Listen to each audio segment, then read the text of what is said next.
Hey guys, I hope we're all doing well. Wanted to just jump on. The energies here with this Void of course in Leo is kind of intense right now.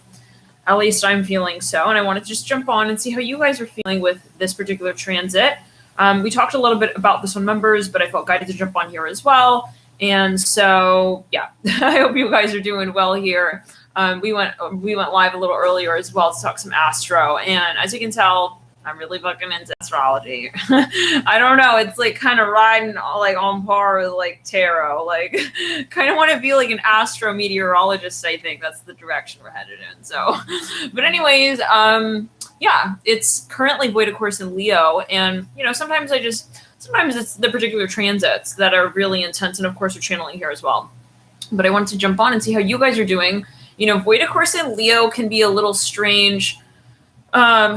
And it is, fire energy, but in Void of course, it's kind of like retrograde. I see it like retrograde solar energies. So you want to have healthy outlets for fire energy. And if you're not really in balance and aligned with that particular aspect in your personal birth chart, then when the void of course does take place in that planetary energy space, you'll likely feel it. So just as a heads up, if you're like, why do I feel kind of strange right now? I'm feeling a little bit frustrated. Void of course in Leo can be speaking on how are you channeling your Leo energies in a balanced manner. And if you're feeling frustrated, especially during a void of course doesn't always have to be irritating or annoying, so it's a check-in point. How are you feeling with those energies? Now I'm going to jump into the chat. I really want to look at the chat here primarily. I've been doing a lot of clearing, a lot of cleaning here, getting ready for big changes. The new moon, of course, is a period of release as well. And so, yeah, I've been just sort of focused on that.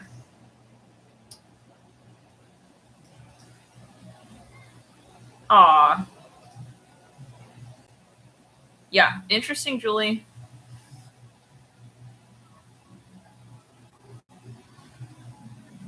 So, yeah, but it can definitely feel weird. I think it's a weird time. It's a weird time given, I don't know, everything that took place when the sun, you guys remember that? The full moon in Aquarius? I'll never forget that. That was a little intense back there. Yeah. Where we were dipping out of Leo season, and then it was, and so everything is cyclical. Like, I feel like energies, they baton over upon another. So we're not quite like, just like, oh, I don't know what happened back there. Anyways, it's all kind of coming together. And especially because the full moon does link up with the new moon. So what we experienced at the full moon is still relevant. And that's the beauty of the cycles, is that they do bring up cycles. They bring up storylines. And if something is unresolved, it's coming up here at this time, probably for a reason. So yeah, I would reflect on what is coming up now. Let's clear the energy and ground. I feel like we're going to be making major decisions as well when it comes to who we associate with, actively associate with, who we choose to associate with. Sometimes, it's kind of like, well, I know that I don't really relate to the space anymore, but I'm still kind of like involved with it in some way. And it's like, well, where is your power to identify and directly address what that is for you? And maybe it's just a value you've identified. You say, well, I feel a lot of passion for this space, but are you actively moving in that direction? This is the time where you might want to start clearing things out, cleansing. I'd be just like trashing stuff that I don't resonate with anymore. It's like, I don't resonate with this. So why am I holding on to this? And we talked about that in members as well a few weeks ago. I remember that, we're talking about, objects hold energy. And if you're holding on to an object, it's not random. Like, if you think about it, you're holding on to energy. So is it energy that's serving you, or is it something that is further, kind of aiding you in a discussion that is not really powerful for you? And if you're still holding on to that thing that you don't resonate with, then you're holding on to fear. So it's stagnancy, fear, and mirroring a relationship that doesn't serve you, because we do hold relationships with objects as well. Let's clear it and ground. So yeah, how many of you are like focused on releasing around this time? Let's clear it and ground.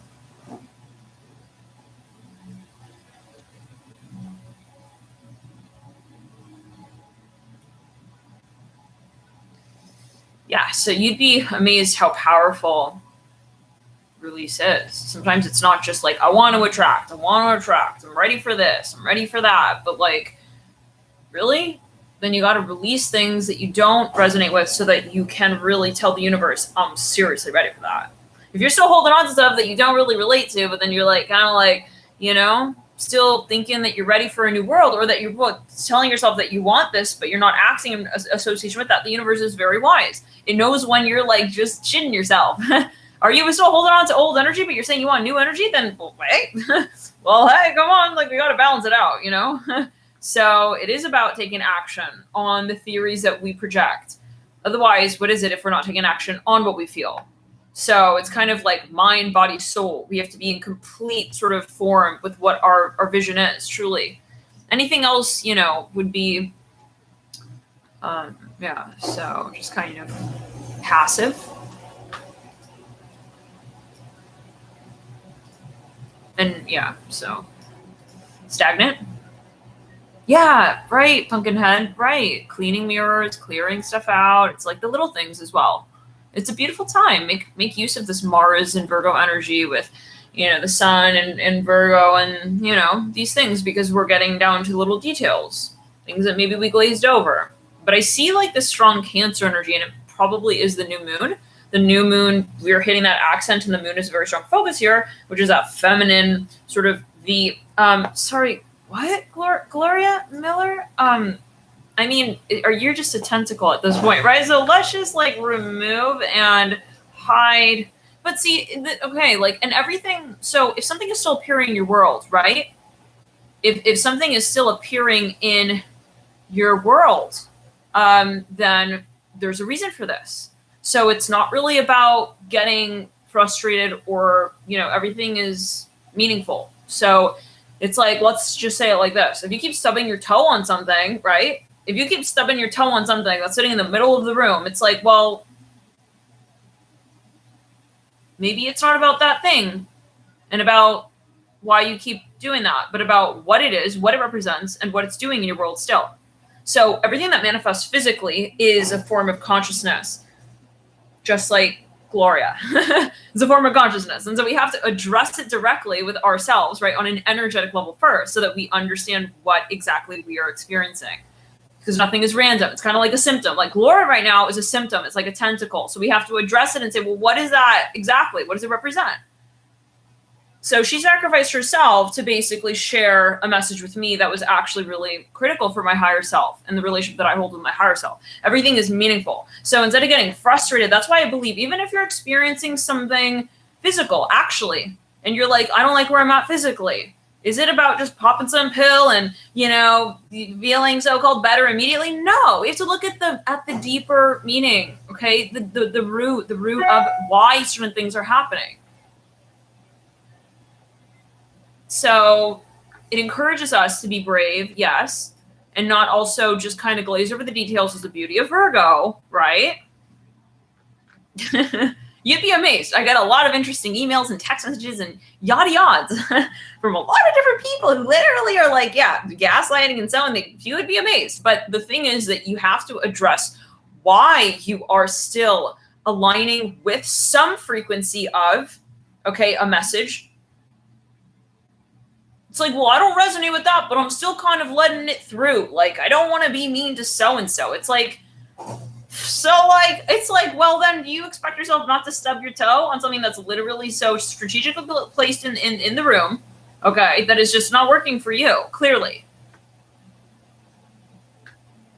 So I use it as, you know, use something useful, ultimately, you know, definitely. So, and yeah, thank you to all dark angels who are sacrificing themselves to this realm to be of ultimately light. Yeah, so that's the illusion. That's where we cannot, it's not about hating and being like, they're dark and they're this and they're that. It's like, they're here. But they are, by contrast, helping you and guiding you. So I think it's about remaining on your talk with your higher self. Okay, and if something comes in to cross-check you and say, well, hey, you know, that over there is just not working right over there. Nira says, Nat, do Virgos become more open during their season? There's no one answer to that. Because also, like, Virgo, I mean, we cannot see it as just one sign, of course, right? So if somebody's a sun sign Virgo, heck, they could be more of a Scorpio. They could be more of a Leo. They could be, yeah. So many factors at play, but yeah. So, but how are you guys feeling? How are you guys doing? I'm interested to hear how your day has been progressing, because, we stepped into Void of Course with Leo just recently. And I don't know what it is, but this Leo frequency has been really frustrating, but I think it's in relation to that which is Virgo. And Leo and Virgo have been trancing. And again, we talked about this. So it's maybe a repeat of that theme that came through at the full moon in Aquarius. It's almost like I feel like when we hit those full moons or those new moons or those angles, because it's like an imprint of energy and it carries over, which is kind of like birth, right? We are the sort of imprint of the universe at that time, the energetic expression, the signature. So it's interesting. Because if we see it in that sense, it's like we're still dealing with the sort of residual of the full moon Aquarius. So thinking back to that time, we had that really awkward, like Leo sun. Was it the Leo sun that was like almost on its way out? Yes. And then it was like, nah, just kidding. And then Virgo came through and it was like, it was all about Virgo. Yeah, Virgo was holding the stellium. And so there's something here. Maybe look at your birth chart. Look at where you got Leo. Look at where you got Virgo. So there may also be concepts coming up in relation to actual people who are Leos and Virgos, or people who have a lot of Leo, a lot of Virgo. It's clear and run. Interesting. Yeah. 21st century weaver. That's right. Yes. I like that, Ron. Yes. Transmutation. That's right. It's about transmuting. It's right. Everything has a meaning for coming into our field of perception. So keep clearing.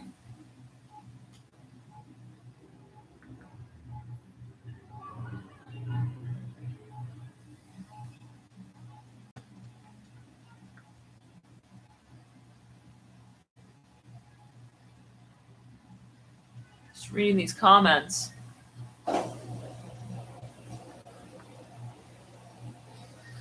So, yeah, but we've got a lot of hello. Aw, Sheree.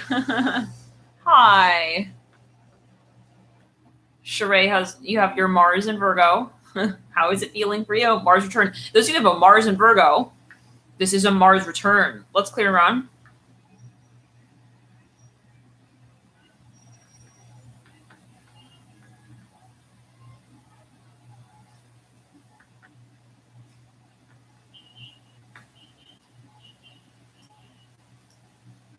So, just reading these comments.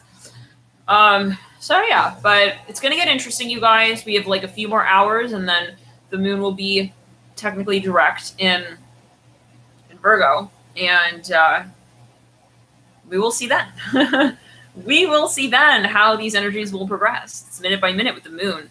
But yeah, definitely tune into members if you're interested in astrology. We are going to post when that officially takes place. If you're on the hourlies, then you will get a real-time notification. It's called real-time. The tier is called real-time astrology. I think update, something like this. But it's also called hourly on the playlist. So basically you'll get a notification on Twitter and also on the channel. And thank you guys for your support via members. It's so fun to connect with you guys there as well. We just recently did the weekly readings. And so that'll carry us over a few more days, and then we'll jump into the next series. Let's clear on the next cycle of weeklies. Hello, Sherry. Yes. So what does that refer to, Mars in Virgo? Well, if you have your Mars in Virgo naturally in your birth chart, and then Mars is currently in Virgo, you want to look at the degrees for the exact conjunction, but in general, you'll usually find that the concept in general, whatever is mirroring in your birth chart, will come up for review. So, you might find that things are rather really obvious. Interesting. Things will become clear to you, obvious to you, whether or not it is what it is. You make of it what it is. But, when something reaches the natural natal position, it's going to be felt intensely. And there are no absolutes, because let's say that you've got Mars conjunct, which, by the way, you have Mars conjunct Pluto, Sheree, in Virgo, which is very intense. This is intense. Mars and Pluto are rulers of Scorpio. This is all about transformation, transmutation.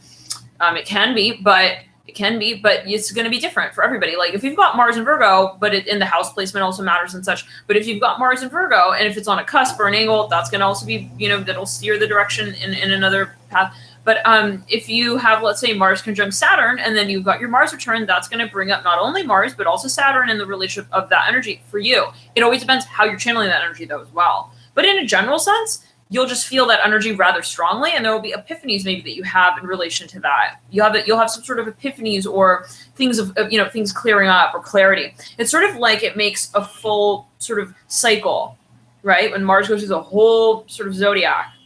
So it's kind of like hitting the 29th degree of a planet shift in sign, if that makes sense. A little confusing maybe, but there's a lot to it. But to answer that question, Sheree is my mom, by the way.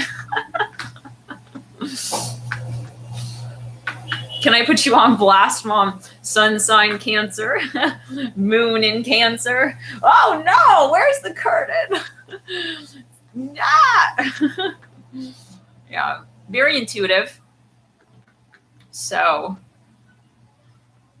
it's funny you guys think I have glasses. No, I don't have glasses. But yeah, when the Mars, yeah. So that goes for any placement though. For example, let's say you've got a Venus in Libra. Well, you've got a Venus return now too. So, there are things that are going to be coming full circle in some kind of way potentially. So yeah, but it is an energizing period for those who have a lot of Virgo, just period. If you have, Iris, we talk in members about astrology. We also do, it's primarily astrology centric, and we talk about transits and such there, but we also do readings. So depending on which tier, there is weeklies, there's monthly. Monthly, you'll get a video every month talking about the overview of transits for the upcoming month. And we talk about sign shifts and things like this. And of course it's channeled, but in addition to everything, right? That basically is on the channel, is channeled. But and then for weeklies, we read on the astro transits for each week. So you'll get updates. You'll know in advance, let's say, more or less, unless we're reading a little later. Sometimes that does happen too, if it's delayed. But and so we'll talk about the astro transits coming up for the weeklies, and then we do a reading for the weeklies. Then there's 48 hours, and we talk about the upcoming transits for the upcoming 48 hours.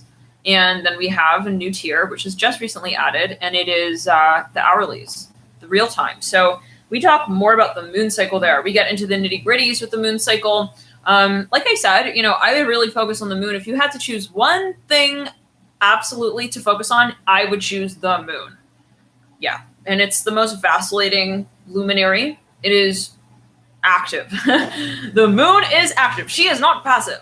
She is active, but she, is working through a passive receptivity space, we'll say, in relation to the sun, right? The solar influence. So yeah, it was very interesting. I was meditating on that earlier today, the sun and the moon. Yes. So those who, feel like the moon is not important and the moon is just the moon and I am my sun sign, your power is in your moon sign, actually. So it's interesting. Yeah, because it's almost like saying you got the gas, but you don't have the engine, you don't have the car. It's like you got nowhere to pour the gas, right? So the relationship of the moon and the sun, it's receptive. So in a way, the moon is allowing the sun to hold its conversation with the other planetary bodies as well. So yes, it's super important. So if you're just like, I would watch your moon sign. Those of you who are like, well, my sun sign this and my sun sign that. Your moon, seriously? Yeah, that's a seat of your power. That's how you will ultimately be even able to reflect your sun energies. It is the sun that works through the moon in a certain sense as well. It's interesting. Yes, but so the moon is not weak, but you have to understand the energies of the feminine, the divine feminine, and everybody has feminine energy. So yeah, that is where your manifestation powers do exist. They are housed in your moon, your lunar energies and frequencies. And so it is a space that you have to be vulnerable with, though. If you're not going to be vulnerable with yourself, then you're going to close yourself off to your magic. And that's ultimately what it comes down to, is vulnerability. So look at your moon sign, look at the house your moon is in. That's a tip. That is a tip. If you're trying to manifest purely through your solar energies, you want to work in sort of, we'll say, concerto. You have to look at them together, but take it as you will.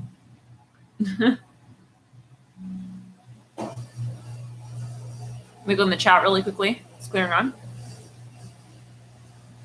Yeah, and even like when you meet someone, usually you will obviously feel their sun energies, but there are so many factors at play. But when you really get to know them, oh holy hell, you will really feel their moon energies. If you want to know what is it really like to be with this person, look at their moon sign, look at their moon energies. But not only, it's a matter of how they're channeling it. Yet again, if they're not open to their feminine energy and they're just not in alignment, they're not flowing, then that's going to be a different channeling of that frequency. It may translate as the shadow of that element. So, moon in Cancer can be really sort of, even enigmatic, mysterious, magical. It can be really powerful. The moon in, let's say, moon in Cancer, it can be really sort of nurturing, even, okay, psychic, very nurturing, psychic, very creative.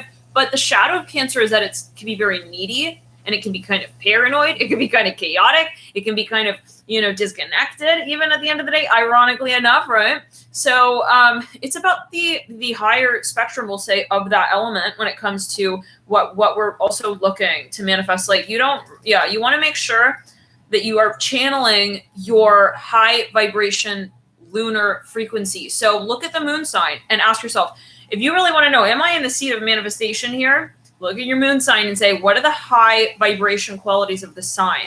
What are the high frequencies of the sign? And that's how you'll know really where you're at with that storyline. Yes. So what is everyone's moon sign in the chat right now? I'm curious. Let's clear the energy and ground. And if you have a really strong moon, then it's going to be ever more important. Like you'll feel more at home when you are in alignment with that energy. So it's important. Yes. My moon is Sagittarius in Western, in Vedic it is Scorpio. But either way, I have quite a bit of Scorpio related to my moon, given that my moon is about 13 degrees away from Pluto, which is the ruler of Scorpio, and it is in my first house, which is an angular house, and Pluto sits on my ascendant. It is in Scorpio as well, so this makes it naturally a strong energy frequency in my birth chart. And so it is radiating, we'll say, very strong, yeah. And then it sort of hits my moon. So it's kind of like I got a little bit of a Scorpio moon, and yeah. But it's also in the house of Aries, which is ruled by Mars, co-ruler of Scorpio as well. That's where you have to look at the birth chart in totality. Let's clear in the heart chakra. Ooh, moon in Aries. And then my moon is in Sag. So it's like the fire energy. So it's all kind of an ingredient list, we'll say. You have to be really honest with yourself at a certain point as well with what you really want when it comes to satisfying your lunar energies. That is a place that is more vulnerable, maybe more sensitive, more latent, more passive, we'll say. You have to really dig deep and understand your moon, what you really resonate with. Let's clear and run. I'm hearing sometimes we may be reluctant or shy to really acknowledge what we want on the lunar level. Interesting. It is the shadow to the sun, but it is important. Ultimately, to be able to even carry out the solar energies, the solar frequencies. So let's clear it. Yeah, which is your creative space. Yeah.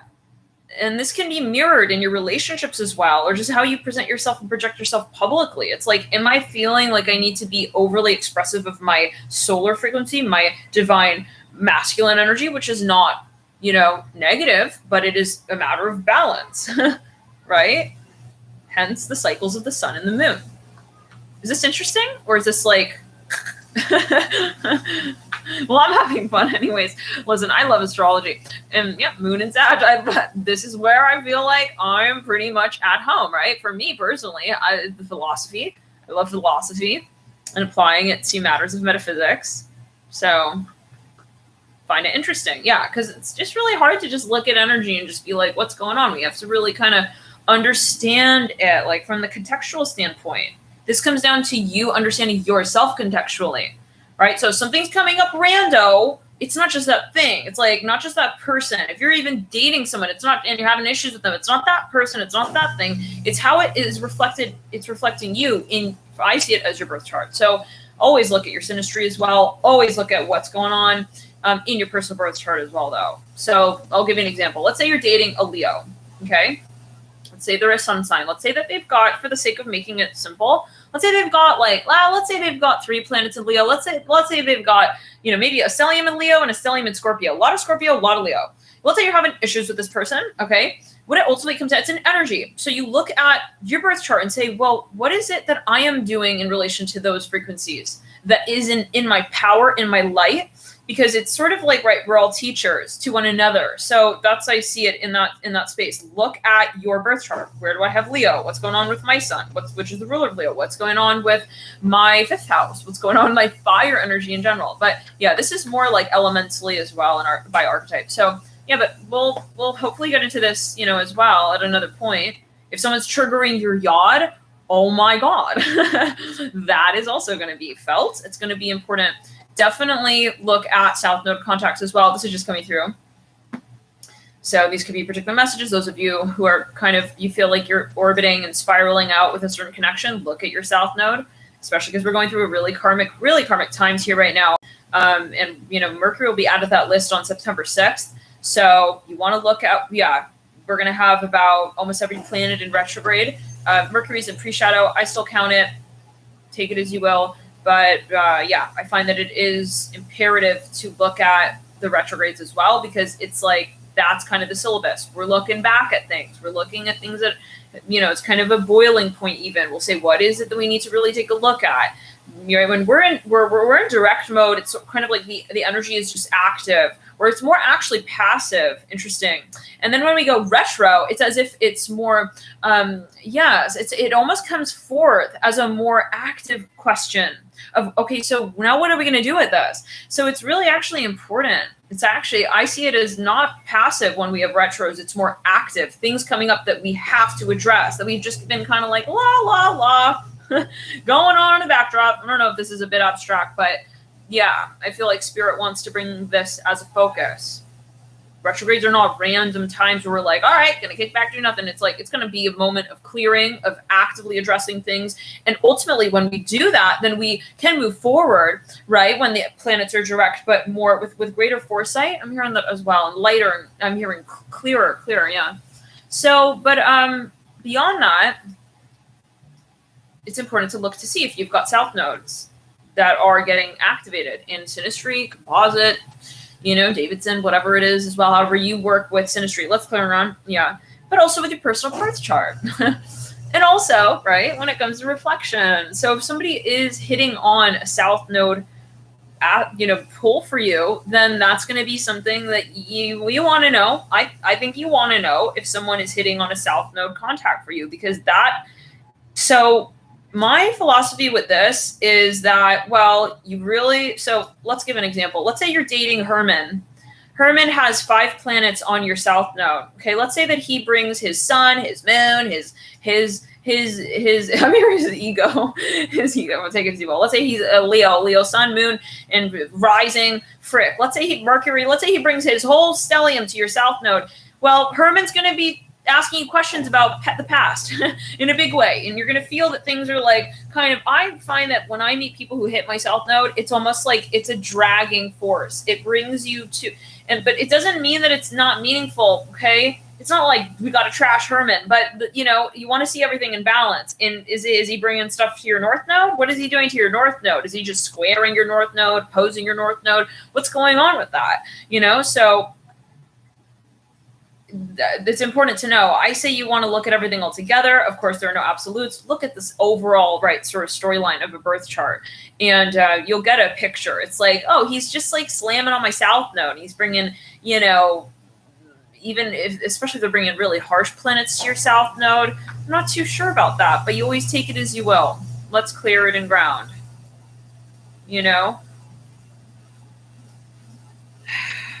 And always follow your intuition, but yeah. Like sometimes you'll be like, well, I feel this super strong connection with Herman. Like, I don't know what it is, but I feel like, but I don't know if it's like, look at your sinistry. All right. Look at what he's bringing to your south node. But if it's your north node, you know, that's more the energy that we are working towards in this lifetime. It's not meant to polarize anything. South node obviously depends on north node. Again, everything is like related. We can't say it's this or that, right? It's not like, oh, it's great to have sun contacts, but not moon. No, it's everything all together. So it's about balance ultimately. Like if someone is, you know, look at the pattern. If it's like, well, look at what is happening. Take it as you will. Just interpret it in your way. just yeah, take it intuitively. But yes, I want to do a South Node series because this is so fucking important. It's really important to know what is going on here. Is someone like trying to remind me of things that I've already figured out? Is it a test? That's South Node. South Node, bro. Yeah. Or is this something that I'm just getting kind of like challenged to recreate and innovate? That would be more like North Node, I feel. But this is a channel message. Always take it as you will. Use your personal intuition. But yeah, how many of you have experience with this? With looking at, let's say, North Node and South Node. The house they bring their South Node to as well. Real important. That's where they're going to bring their karma over. Going to hike it over in their luggage. Drop it off, open it up. Yeah, which house is that in? Look at your sinistry. Where is your sinistratic South Node at? What house? What sign? What aspects? Yada odds. What's going on in general? Like we have to look at the whole entire storyline. It's not enough to say, I'm a sun sign Virgo. He's a sun sign Taurus, Capricorn. That's it. Like we're in the compatibility zone. We're meant to be both earth signs. Like, yo, Vegas, what's up? You know, I look at the whole chart, guys. Oh my God. It can be like, you just never know. That can all be taking place even alongside their South Node. Oh my. Or even in, you know, a certain house at a certain angle. Anyways, without getting so, but there's just a lot of factors and you want to look at everything all together. Yes. South Node it can be connected to past life energy. Past lives, yes, past life energy. It's what you've already kind of, it's like the class you already kind of, well, I don't want to say it like this. Let's clear it. Yeah, you've made peace with that part of your story. We'll say it like that. It's like someone who comes over and is like all fucking nostalgic. Like you just literally had a whole convo. I'm getting a vision here. Like you just had a whole conversation with someone. Okay, like tears and, you know, you had a whole moment and then it's like you guys made up and then it's like you go hang out with another friend and then they start like opening up the wound a little bit. And this can also be Chiron, but I want to focus on Chiron separately. South Node, really. Okay, so it, you know, that's where, and then it's like, well, do I want to do this again? No, bro, I already did this. Like, it's like I already ate that dish. I just had that dish and I don't need another, you know, order of that, you know? So yeah, let's clear it, possibly. And it's not about trashing it. It's about understanding it. Sometimes it can be helpful. That's where you have to look at. You could have both South Node and North Node contacts as well. Let's clear it. Let's clear and ground. By the way, if you want to join members, let me add this link here. I know some people have still been asking. They cannot find the link. So maybe it doesn't show on the app for iPhone or however Android. I think some people have mentioned that you have to do it on desktop. I'm going to add that in the chat right there. So, but yeah, let's meditate. Let's meditate on a few different placements here. South Node, yeah. You'll get a feel for it. You'll get a feel for it. I've started to kind of be able to pick out situations that hit on South Node. It's almost like I could bet you. I could bet you they're bringing some salsa and dip to my South Node. I just feel it. And lo and behold, you go and you check it. They bring a whole picnic blanket to the South Node. There's on their moon. We gotta laugh, you guys. Let's clear it around. But yeah, it's not to say that it's a bad thing. It's reflective. It helps you understand further your South Node. That's where astrology is super cool and helpful, because then you can kind of be like, oh, so this is that part of my chart that I have moved through, that I have worked through. Let's clear it. Now, if someone hits on your north node, that can also be challenging. It is a node after all, right? It is a point. If we think of it, it's an opposition point to the south node and north node. It is a direction. So, it is a penetration force, we'll say. And it can also feel challenging because it's about growth. So does this person stimulate me to grow? Well, everything is growth, we can say, but to sort of expand my consciousness. I see it like that. North node is very attractive as well. And there is a sensation, but you could say south node's attractive too, but it has its own sort of flavor. It's like, I know that I am sort of meant to move in this direction, and it can even be a project, a business. Look at the birth chart of a business. That might be like another level that I like really look into it. It's very interesting.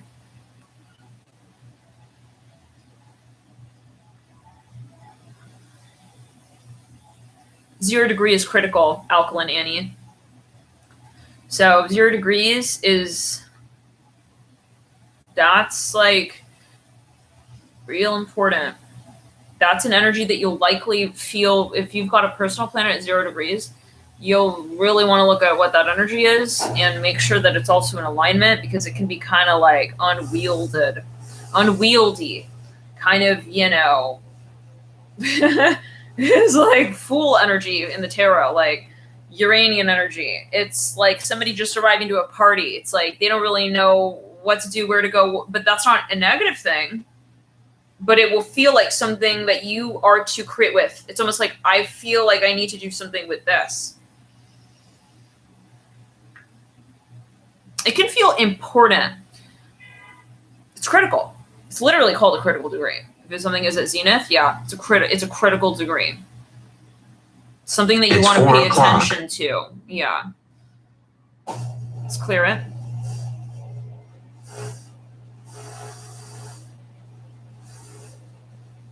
Interesting.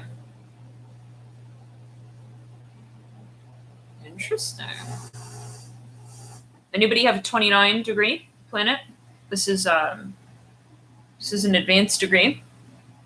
29 degrees can feel kind of, I'm hearing hot, kind of, it's like something that's like swelling, like it's almost, it's like a full moon energy. It's like full, it's like almost at that point, like, I gotta do something with this kind of vibe. Let's clear ground. Yeah, it could feel intense, 29 degrees. Whoa. Wow. Could also speak of mastery, something that you've, it's almost feeling like overqualified in some sense at times. Maybe it's like, wow, I feel like so much of this energy. What do I do with this? But hey, 28 degrees, like pretty advanced too. Let's clear around. Yeah, it's very intense, but yeah, you want to pay attention definitely to planets you've got in advanced degrees, 28, even 27, frick. Once you hit 25 degrees, 24, really, yeah, look at those planets. Where are they at in your birth chart? What are they doing? That will be an element that's, a planet that's felt, a frequency that's felt strongly. But it can speak of an absolute talent, gift, ability. 29 to Pluto. Wow, Danger Cat. That's interesting. In Libra, yeah, Scorpio, Libra, right next to one another in the wheel. So very interesting. Very interesting, Danger Cat. Yes. So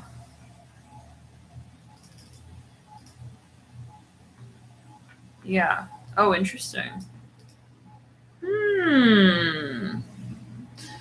Honestly, yeah. I mean, 29 degrees. This is something that you most likely have worked through in a past life. Everything is cycles. Nothing is random. Yeah, nothing is random. Everything is meaningful. 29 degrees is like you worked on something. It's kind of like a trine energy. How many of you have grand trines? Let's talk about that a little bit. Hope you guys don't mind this. We're talking so much astrology, but I feel like it's helpful. Like, and I don't know. I think you really have to look at energy in general, like, astrology is like the weather. It's kind of like, how can we look at energy as separate from? It's like looking at symptoms, but not, yet again, as above, so below. So, oh, Sherry, whoa, 4 or 5 grand air trines. And for those of you who are not finding answers through certain things, you want to look at astrology. The tarot does reflect energy, but you also want to look at the sort of template. And that, yeah, astrology is kind of like the template.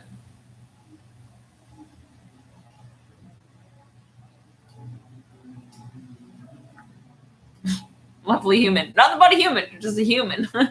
Lovely, lovely, but a human. I am ET. She is human.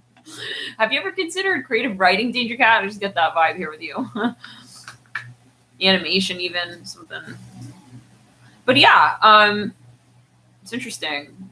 These grand trines. Grand trines. You also want to look at, that's kind of like a 29 degree as well. 29 degree. 29 degree is kind of like, grand trine is basically, it's like, it looks like a triangle in the birth chart. It's connecting 3 trines and creating one massive trine. It is flow, and it can speak. It is flow, but it's not necessarily, it can actually become stagnating. Yeah, this is interesting too about trines. You don't want to depend too much on your trine. That's why they say, it's not like squares and so-called harsh aspects in the birth chart are negative. They're not. They can actually be stimulating. And the point is to grow and to ascend and to transform. So you don't want to just like look at your trines, just focus on your trines. And if you're feeling kind of bored, you might be over-focusing on your trines. This is just something coming through. Oh, descendant at 0 degrees in Aquarius. Oh my God. Really? Wow. Well, I want to ask you a question, but I don't want to ask it publicly. I did. Okay. Yeah. So, birth chart is important, you guys. Yeah, it's really, really important. You can learn a lot about people when you look at their chart and such. Yeah.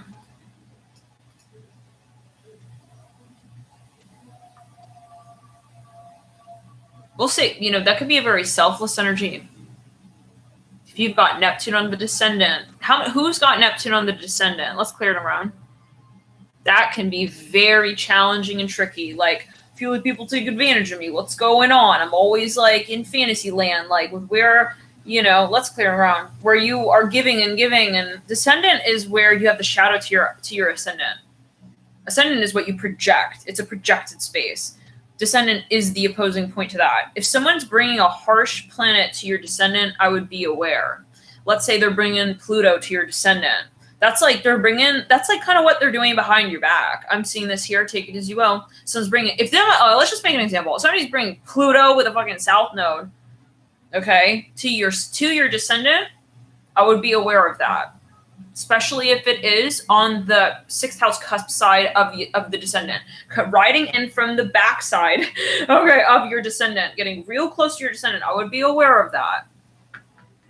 Okay, it's kind of like a shady energy. If someone is bringing Jupiter to your descendant, that's a different story. Venus. If they're bringing the sun, it depends. The sun can be kind of, the sun is kind of like I'm hearing the portal. Wow, interesting. The story. So you have to look at it as a whole, the whole story altogether. It's also a story, but it's part of the broader story. So the sun plays a role, but in the broader sort of landscape of the whole birth chart yet again. So many factors. But getting back to it without getting too long-winded, let's clear it around. Oh, wow. Okay, alkaline. Yes. Because Aquarius is very selfless. At 0 degrees, it's like, if you've got Neptune there, if you've got Aquarius on the descendant, if you've got Uranus on the descendant, if you've got even Leo, I'm hearing that. Leo on the descendant. If you've got Neptune, though, Pisces on the descendant, riding in from, that's where you might find that sometimes people find their way with you, and then you're like, and that's where you want to be really clear, like what's going on. Yeah, look at birth charts before you get involved with people. That's also something that I would just recommend in general. If it's got to get awkward for you to be like, yo, I got to look at your chart, then I don't know. Now at this point, I will not really associate until, well, this not really, but you know what I mean? Like if I'm getting into a serious relationship with somebody, I will look at their birth chart. Yeah, because you're not going to be bringing random, and it just helps, like, because you are able to understand them more deeply at times. Let's clear around. Interesting Cancer moon, eh?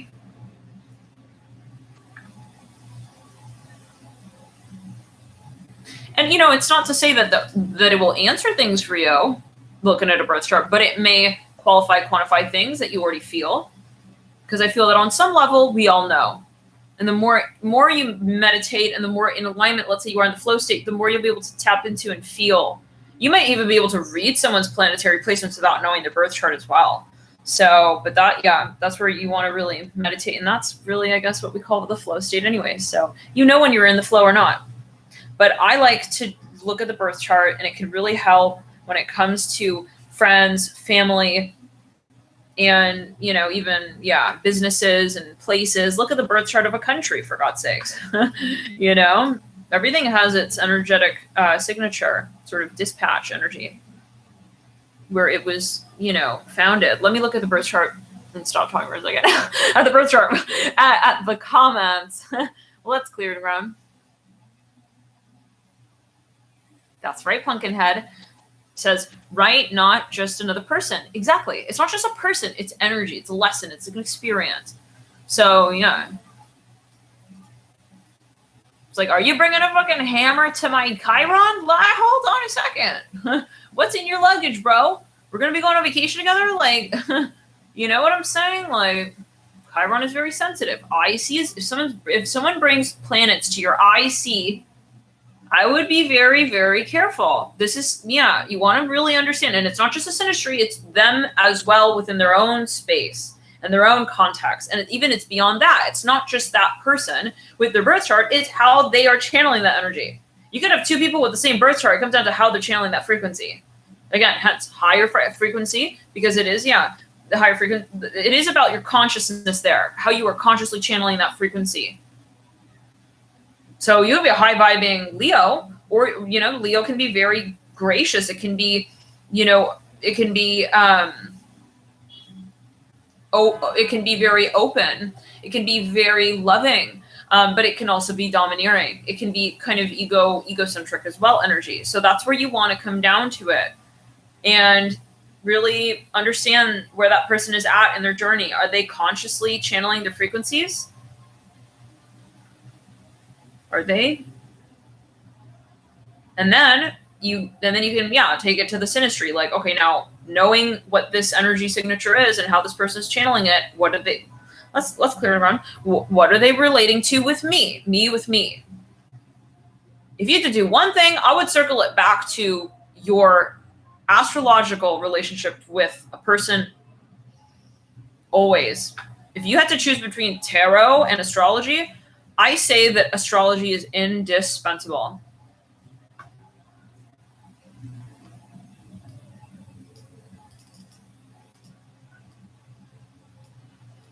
Interesting, Ron.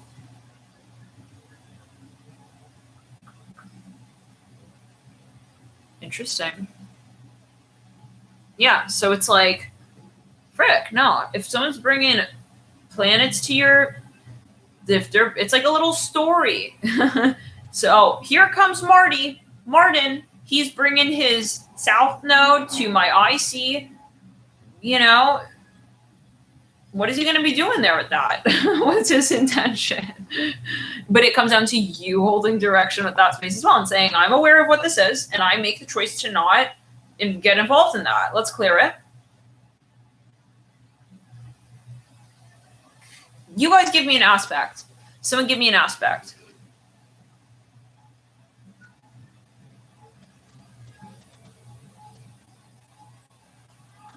That's so cool, Danger Cat. Coolio. Yes. Astrology and tarot merging point. Ooh, very cool. Yep. I hope to be doing more of this, incorporating more astrology placements with the tarot at some point.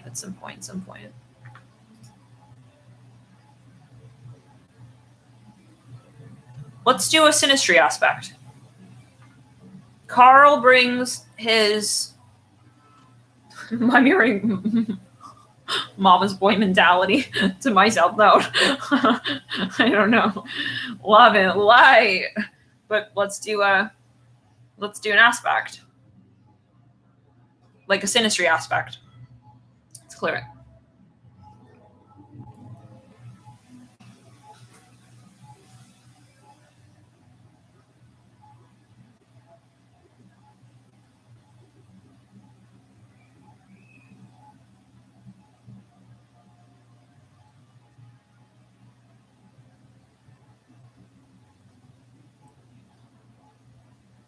Moon conjunct moon. This is very intense. Very freaking intense. Very intuitive. It depends as well the sign. What sign is it in? What is that conjunction in?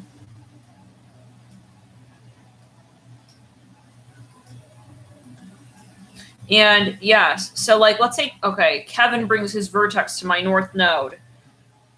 Everything is relevant. Someone asked the other day, is part of fortune important? I think everything is relevant. Like, you can't taste a dish and be like, I'm just going to like taste it based on the salt that was put in while making it, and not the sugar and not the, no, you're going to taste it as everything altogether. So I see it. Everything, yeah, you're going to observe it as everything that has been and everything that is currently. I'm not sure what that's going to do. Like, how we're also, again, channeling the energy. So, but as an example, so let's use vertex. Vertex is about destiny in a way. If someone's bringing their destiny to your north node, in a sense, and we're watering it down. We have to look at all factors, but in a general sense, vertex is about, as well, it is a sort of magical point in the birth chart. It is about what we realize ultimately through time. Bringing it to the north node, it is about what we also desire. I see it as that. Brought to the north node, it's a matter of even a purpose, a mission, something that we want to define more deeply. We seek to define more deeply. Maybe this is a personal planetary aspect as well. How many of you have a vertex conjunct north node, or you know someone who you share that aspect with? That's coming to mind here. Oh, Alicia Rose. How interesting. Okay. North node of Virgo. Ooh, this has been a mighty, mighty year for you, I feel. Has it? Whoops.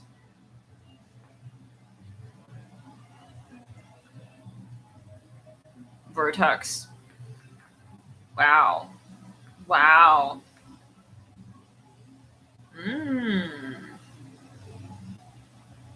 Yes, but look mainly when it comes to synastry, look at the angles. Look at the nodes, definitely. Like, if we had 30 seconds and you were like, nah, I need advice, like, what do I, and like, 30 seconds, I would say, look at your angles. Ascendant, definitely. Descendant, let's clear it, yep. Midhaven, I see. Look at I would look at Chiron, look at your south node, your north node. Look at, as well, Pluto. Look at Mars.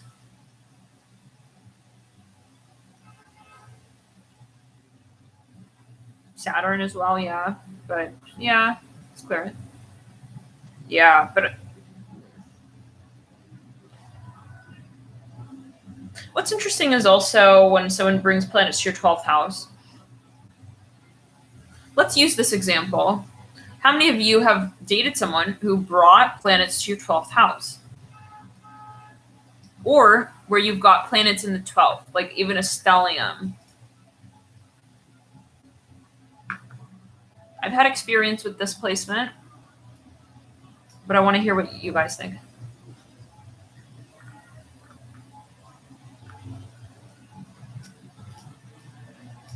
And I will look through these comments when we get off as well, because it's, a lot, but I want to look at, So maybe we'll do like I'll read through the comments and maybe we'll make a video talking about some of these aspects or some of these things. Oh, okay. So Corianne, So you have a Libra. Okay, wait. So you got a Lib. So you wait. You with you, or is it sinistry? Sinistry.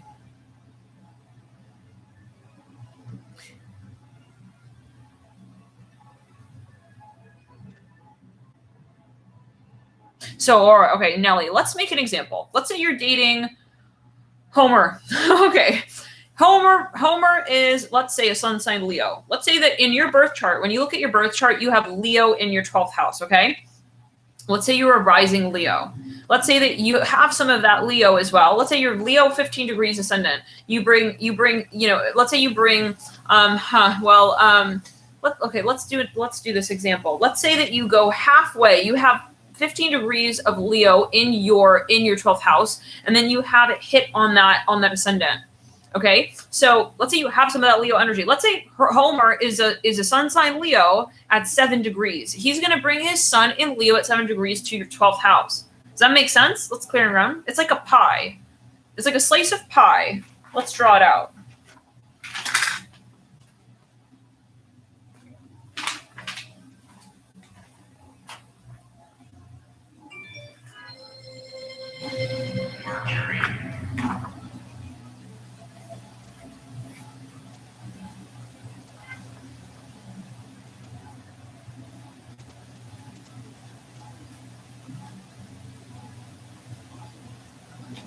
Okay, guys, let's look at this, right? You guys see this? Oh, it's backwards, I think, on the Mac. But okay, this is let's say your 12th house. Let's say your Leo begins at right at the midpoint, 0 degrees of Leo to 15 degrees of Leo being your ascendant. Then let's say you meet someone, they have a sun in Leo at 7 degrees. That's going to hit right here in your 12th house. So that's the example. How many of you have someone who you know who brings planets? How many of you are maybe even in a relationship with somebody who brings planet frequencies to your 12th house? Let's clear it around. In terms of synastry. So let's make an example. Let's say that Homer has 5 planets in Leo. Let's say he has a stellium in Leo.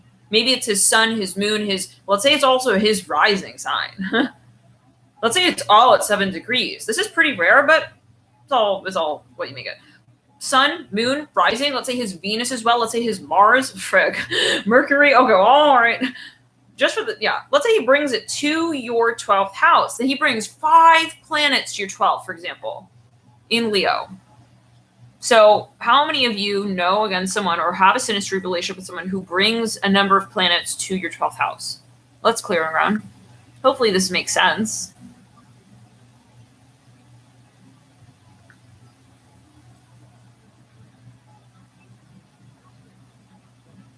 Yeah, good point. Tomorrow's Future Now. Sites do show different dates. And yeah, make sure that it's also your time zone.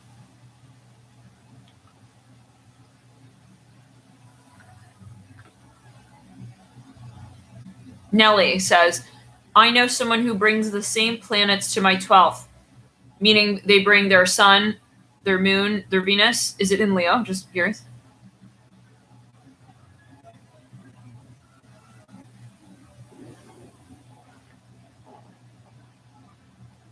Not in the same sign.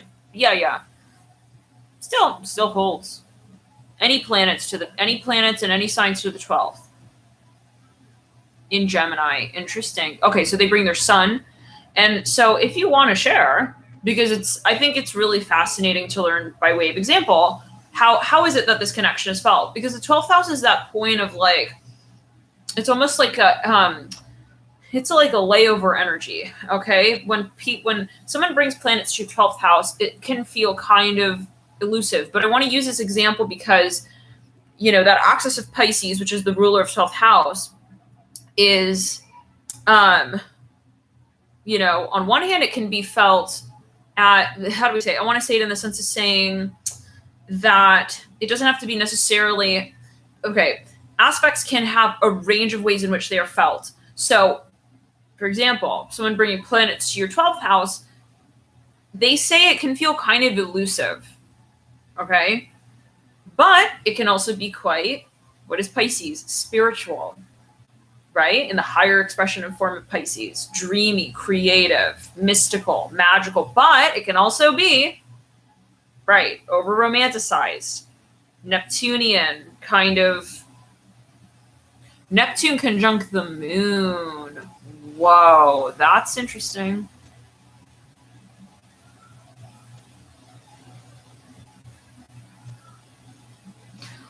Oh, 21st Century Weaver says, they bring their moon, Uranus, and ascendant to my 12th. Holy molars. Yeah, well, that's right. And how does that feel? How does it feel that, reflecting on the connection you have with this person, if you want to share? Yeah. If someone brings planets to your 12th, but I'm curious, how many of you, or even in your synastry, how many of you are in a connection with someone who brings a number of planets, over 2 planets to your 12th house, or where your synastry holds multiple planets in the 12th?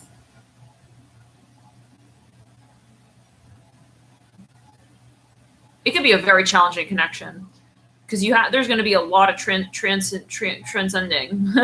and it depends. Yeah. And the theme of Pisces will really come up in that connection a lot. And to say, that it's almost like that's kind of like your syllabus. That's kind of like your syllabus. Like, it's like one of the lessons. Pisces energy will be really, really key. If they bring planets to your 5th house, or if in your synastry it's 5th house energy, then it's going to be bringing Leo energy up, for example. But so many factors at play. Let's clear around. It feels karmic. Yeah. So you guys look into astrology. It's very interesting. So many things, that you're like, well, that friggin' explains it, frick.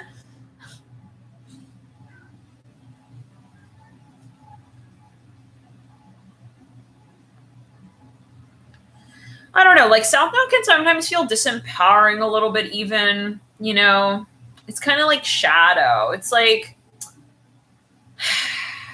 I don't want to say it's like raining on parade energy, but it's like, man, mom, just want to have fun. Like, frick, I want to just hang out with my friends. It's like,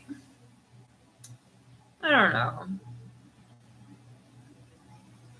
Both my parents bring planets to my South Node, which is interesting. My North Node is Capricorn. And my South Node is Cancer. It's interesting. And I know a lot of Cancers. A lot of Cancers. Yeah.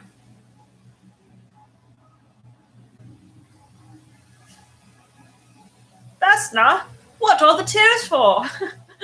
That's Mrs. South Node, Pisces. I'm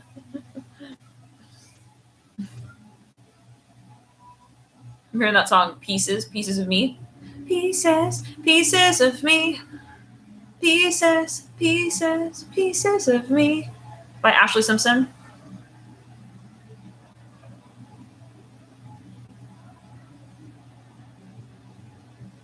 Yeah, so that's why there's so many factors, right? It's not just like when people ask about compatibility, like it really is so much. Like it's not just, elementals. I get so frustrated when I read these books. It's like Pisces and Scorpio. It's like, no, it's not just that. Okay? Don't tell me that. That's like sending me off to sea without a freaking like life vest on. How do you know I know how to swim? Okay, is it a high functioning, high vibration Scorpio we're talking about here? Or is it, otherwise, let's clear it. Scorpio, magic. It's like, is it fucking dark magic? You gotta see what is going on. Also with that person. That's where it's so important to understand as well if someone is, how are they channeling that energy? And honestly, thank you for your donation, Jeremy Jones. That's very kind. All the light to hear. Thank you for tuning in. Oh, what a cute ass emoji. Oh, thank you for tuning in. Thank you for your support. But yeah, like, what's going on there? Fucking Scorpio. Scorpios can be very magnetic. It's like, what's going on? Check their pockets. I don't want to make like a astrologically derogatory joke here, but freaking see a ball of hair in their hands, like they're doing fucking spell work. Like that's another frequency of 8th house metaphysics, the occult. You know, that's where you want to see, and that's where it really comes down to: is it something that you are vibing with? Just because someone is like Mr. Magnetism, it's like, is it something that you have to? Yeah, is it something that you want to create with? Is it in balance with your storyline? If someone's bringing all this fucking magnetism to your south node and they're bringing harsh planets as well, that might be a past life activity you guys, you partook in. That was not really in the light. I'm just hearing this as maybe a very particular message. Okay, it's like Pluto. Yeah, let's clear it. But these are general statements. Let's clear it. If somebody is bringing Neptune to any of your personal planets, I would be very, very aware. I would hope that person is into meditation. If they're into things like, they're getting wasted every other minute, but they're really attractive and magical, and it's like, but I love them. And then it's like they're bringing that Neptune energy to your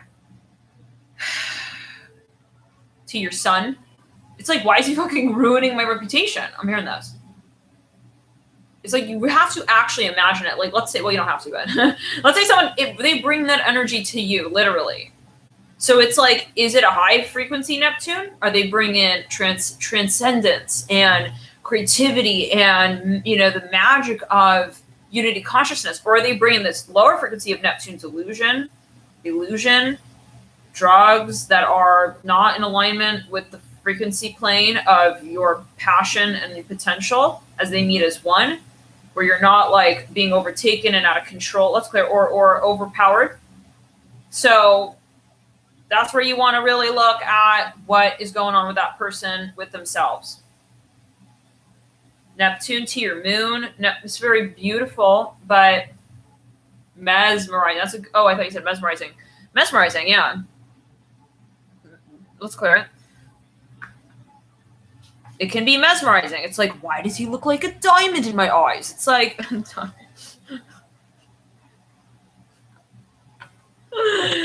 what's going on? Like, oh, he's bringing his Pluto to like my fucking like moon. It's fucking Casanova energies all over, and like, and then he's got Neptune on my Mercury. Wait, what? And then he's like bringing like his like Mars and like Libra over to like my sun, and like he's just fucking like Casanovaing me, like, and I'm just like, what's going on? It's like, you're fucking under a spell. It's like, it's not their high vibration, though it can be. So that's why we say there are no absolutes. But I want to go back to it, like these little books that describe like, oh yeah, Capricorn and like Pisces are like forever, like meant to be like hearts with like arrows, like going through them. Okay. So many factors, you guys, are at play. Sounds like a singing bowl. Let's clear and run. Oh my God, Shelly. Yeah, no, I would be really wary. But here's the thing. It really brings it within the context of your birth chart. So let's say someone's like, maybe they're just a very Neptunian person, right? But maybe they bring that energy to certain parts of your chart that are grounded. I'm not sure. Take it as you will. Let's clear around. Yeah. But then maybe they bring energies like to a part of your chart that is like, that's where it depends on also you, Like maybe they'll bring all their Pisces to your, maybe you're let's say, look at this. Maybe you're very Saturnian and they're very Piscean. Maybe they bring those Pisces energies to your Capricorn, your Saturn.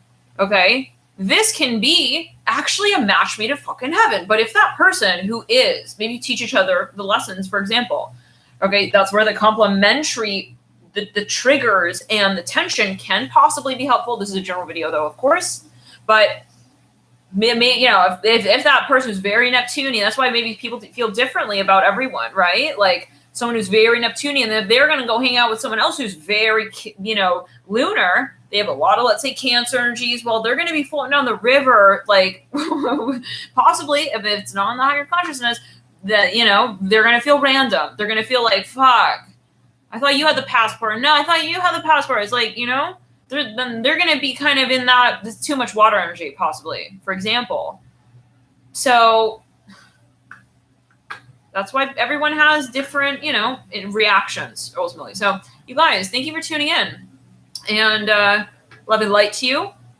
Angles, cusps are also, it's clearing around. Maybe we'll get into it in another reading, you guys. Love and light to you guys. I'll see you in the next videos. Bye.